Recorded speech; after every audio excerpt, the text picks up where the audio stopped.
Welcome back to my channel. आज हम लोग बात करने वाले हैं जो न्यूरो साइकोलॉजी ऑफ लर्निंग है, जो एक यूनिट है हमारा साइकोलॉजी से पेपर 2 में। तो उसमें आपका जो है ये इम्पॉर्टेंट टॉपिक है जो इस वीडियो के माध्यम से मैं कवर करने जा रही हूँ। अगर चैनल पर नए हैं तो चैनल को लाइक और सब्सक्राइब जरूर कर लें।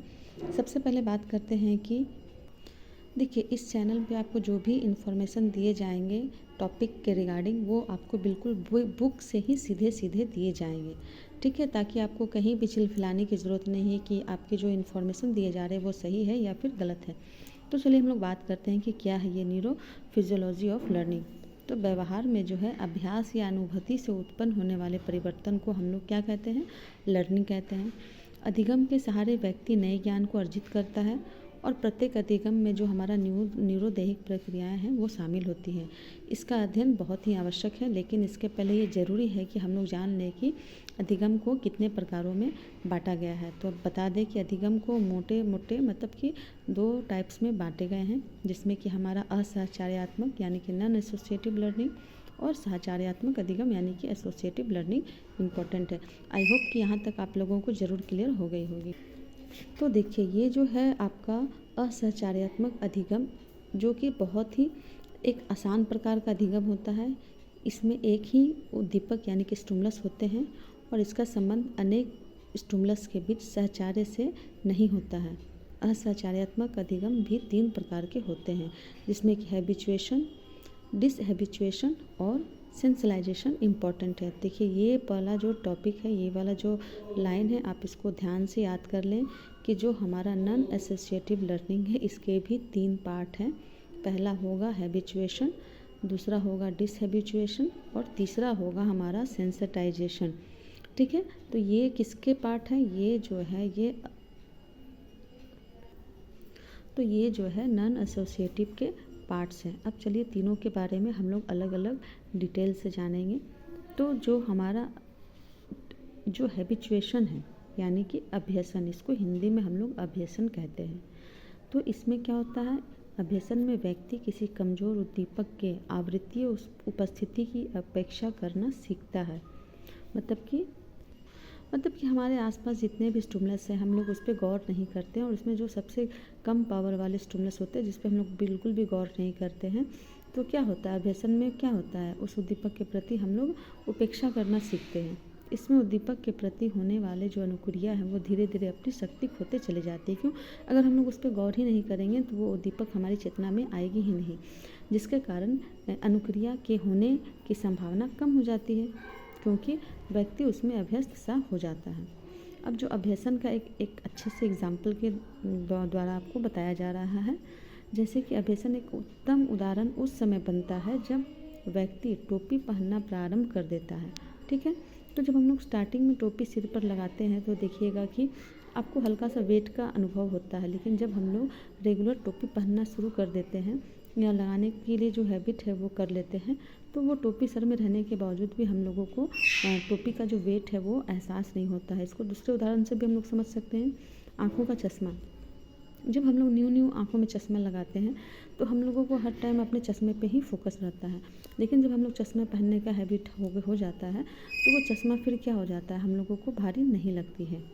लेकिन जब हम टोपी लगाने को छोड़ देते हैं या चश्मा पहनना कुछ दिनों तक के लिए छोड़ देते हैं और फिर से उसको कुछ दिनों के बाद लगाना स्टार्ट करते हैं या टोपी पहनना स्टार्ट करते हैं, तो हमें फिर से उस स्टिमुलस के प्रति वैसा ही जो है सो रिस्पॉन्स करना हम प्रारंभ कर देते हैं। कैसा? जैसे हम लोगों को पहला फील हुआ था कि टोपी पहनने पर या चश्मा पहनने पर हम लोगों को थोड़ा सा वेट का एहसास होता है, लेकिन बाद में वो एहसास जो है सो समाप्त हो जाता है, ठीक है। तो ये एक अच्छा एग्जाम्पल है, किसका है? हैबिचुएशन का, जो कि हमारा पार्ट है नॉन एसोसिएटिव लर्निंग का, ठीक है। अब हम लोग बात करते हैं। तो देखिए, जब हम लोग अभिक्रिया को रोक करके कुछ दिनों के बाद से फिर उसी काम को दोबारा स्टार्ट करते हैं तो इसको हम लोग कहते हैं डिसहैबिचुएशन यानी कि अनाभ्यसन। जैसे कि मैंने बताया कि इसके 3 पार्ट हैं, ठीक है। पहला है हैबिचुएशन, दूसरा है डिसहैबिचुएशन और तीसरा है सेंसिटाइजेशन। तो हैबिचुएशन में क्या होता है कि उसमें हम लोगों की जो स्टिमुलस होती है वो बहुत ही हल्की होती है, जिसके प्रति हम लोग कोई रिस्पॉन्स नहीं करते हैं और वो अपनी शक्ति खोते चली जाती है, ठीक है।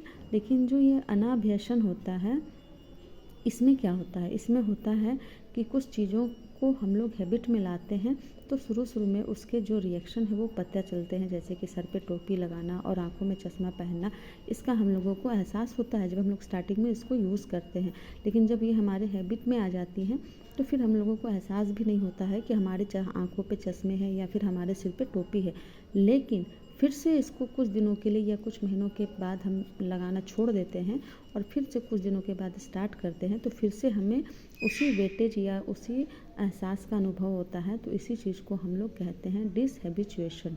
ठीक है, तो आई होप कि आप लोगों को हैबिचुएशन और डिसहैबिचुएशन का जो डिफरेंस है वो पता चल गया होगा। अब इसके बाद करते हैं बात हम लोग सेंसिटाइजेशन, जो कि नॉन एसोसिएटिव का तीसरा पार्ट है, तीसरे टाइप्स है। ठीक है, तो देखिए जो सेंसिटाइजेशन है एक ऐसा लर्निंग है जिसमें व्यक्ति पहले उपस्थित हुए हानिकर या धमकीपूर्ण स्टिमुलस के प्रति अपनी अनुक्रिया बढ़ा देता है। जैसे अगर कोई व्यक्ति भूकंप का अनुभव पहले कर चुका है तो बाद में थोड़ा सा भी कुछ इन्वायरमेंटल कंपन या आवाज़ होने पर उसमें काफ़ी डर देखने को मिलती है। तो ये क्या है, यह संवेदीकरण का उदाहरण बनता है और संवेदीकरण को अभ्यसन के माध्यम से विलोमित रिवर्स किया जा सकता है। किसके महासहारे, संवेदीकरण को हम लोग अभ्यसन के माध्यम से विलोमित यानी कि रिवर्स कर सकते हैं। तो देखिए ये जो हमारा था नॉन एसोसिएटिव लर्निंग का था, ठीक है, जो कि न्यूरोफिजियोलॉजी का एक टाइप है। और इसका दूसरा टाइप जो है वो है एसोसिएटिव लर्निंग। जिस तरीके से हम लोगों ने अभी नॉन एसोसिएटिव लर्निंग के टाइप्स को पढ़ा उसी तरीके से अभी हम लोग एसोसिएटिव के टाइप्स को भी पढ़ेंगे। और एसोसिएटिव्स के कितने टाइप्स हैं, तो इसमें जो है सो 2 या 2 से अधिक स्टिमुलस होते हैं।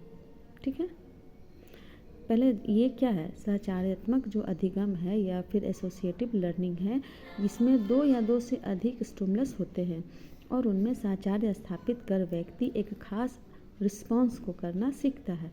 और सहचार्यात्मक लर्निंग के 4 प्रकार होते हैं, जैसा कि नॉन एसोसिएटिव में 3 टाइप्स थे ना, उसी तरीके से एसोसिएटिव लर्निंग में 4 टाइप्स है। पहला है परसेप्चुअल लर्निंग, दूसरा है स्टिमुलस रिस्पॉन्स लर्निंग, तीसरा है मोटर लर्निंग और चौथा है हमारा रिलेशनल लर्निंग। ठीक है, तो ये चारों जो टाइप्स है इसके बारे में हम लोग थोड़ा थोड़ा यहाँ पे देखेंगे। वीडियो थोड़ी लंबी हो सकती है लेकिन आप लोग वीडियो को स्किप मत कीजिए क्योंकि ये बहुत ही इम्पॉर्टेंट टॉपिक है आपके यूजीसी नेट के साइकोलॉजी चैप्टर से। तो ये जो सारे हैं जैसे कि perceptual learning, stimulus response learning और मोटर लर्निंग और relational learning, classical conditioning learning, तो ये सभी जो है आपको यहाँ पे बहुत ही लाइटली वे में बताए गए हैं। लेकिन इसके जो इम्पोर्टेंट जो पार्ट हैं उसके आधार पे हम लोग इसके आगे चर्चा करेंगे, जिसमें कि हमारा है neurophysiological evidence based upon anatomical techniques, दूसरा है neurophysiological evidence based upon electrical techniques और तीसरा है neuropsychological physiological evidence based upon chemical techniques. ये तीनों की चर्चा के लिए मुझे एक अलग से वीडियो बनाना होगा, जिसमें पार्ट 2 के बाद पार्ट 2 वीडियो को आपको आगे कंटिन्यूस में रखा जाएगा।